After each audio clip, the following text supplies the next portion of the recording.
Short stories about sadness. An introduction. Sometimes the mere thought can set off the feeling. Sadness, something lost or maybe not attained. Sadness can bring loneliness, a need to be with others. It can be difficult to explain. It takes time to navigate through. It may leave us, or it may deepen into something darker, more tenacious. Sadness can be about so many things, from places to people, from thoughts to actions. Our classic authors, including Arnold Bennett, James Joyce, Willa Cather, Joseph Conrad, Ivan Turgenev, and many others, use their pens and stories to demonstrate the many ways this feeling can take a hold of lives and its consequences.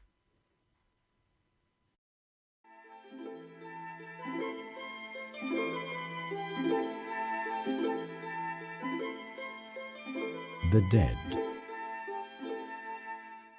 by James Joyce. Lily, the caretaker's daughter, was literally run off her feet. Hardly had she brought one gentleman into the little pantry behind the office on the ground floor and helped him off with his overcoat than the wheezy hall door bell clanged again, and she had to scamper along the bare hallway to let in another guest. It was well for her she had not to attend to the ladies also. But Miss Kate and Miss Julia had thought of that, and had converted the bathroom upstairs into a ladies' dressing-room.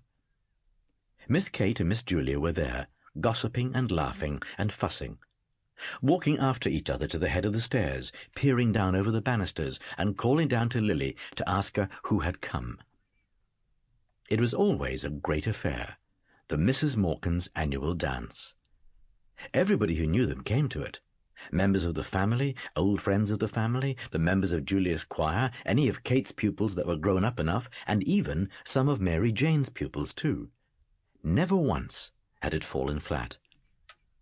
For years and years it had gone off in splendid style, as long as anyone could remember, ever since Kate and Julia, after the death of their brother Pat, had left the house in Stony Batter and taken Mary Jane, their only niece, to live with them in the dark, gaunt house on Usher's Island, the upper part of which they had rented from Mr. Fulham, the corn factor, on the ground floor. That was a good 30 years ago, if it was a day.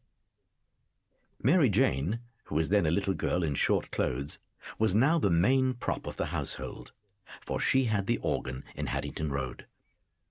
She had been through the academy and gave a pupils' concert every year in the upper room of the ancient concert rooms.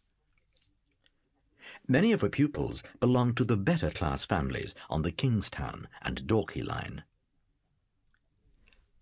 Old as they were, her aunts also did their share. Julia, though she was quite grey, was still the leading soprano in Adam and Eve's, and Kate, being too feeble to go about much, gave music lessons to beginners on the old square piano in the back room.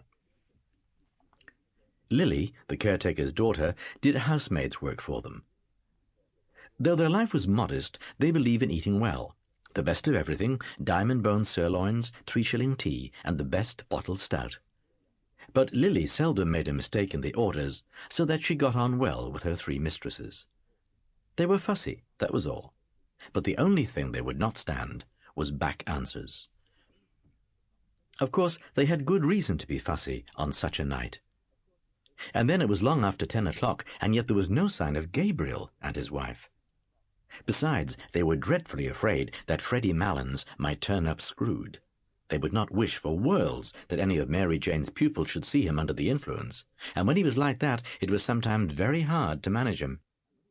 Freddie Malins always came late, but they wondered what could be keeping Gabriel, and that was what brought them every 2 minutes to the banisters to ask Lily had Gabriel or Freddie come.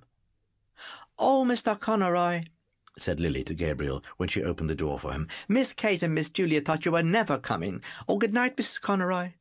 "I'll engage they did," said Gabriel, "but they forgot that my wife here takes 3 mortal hours to dress herself." He stood on the mat, scraping the snow from his galoshes, while Lily led his wife to the foot of the stairs and called out, "Miss Kate, here's Mrs. Conroy." Kate and Julia came toddling down the dark stairs at once. Both of them kissed Gabriel's wife, said she must be perished alive, and asked, was Gabriel with her? "Here I am, as right as the mail, Aunt Kate. Go on up, I'll follow." Sample complete. Ready to continue?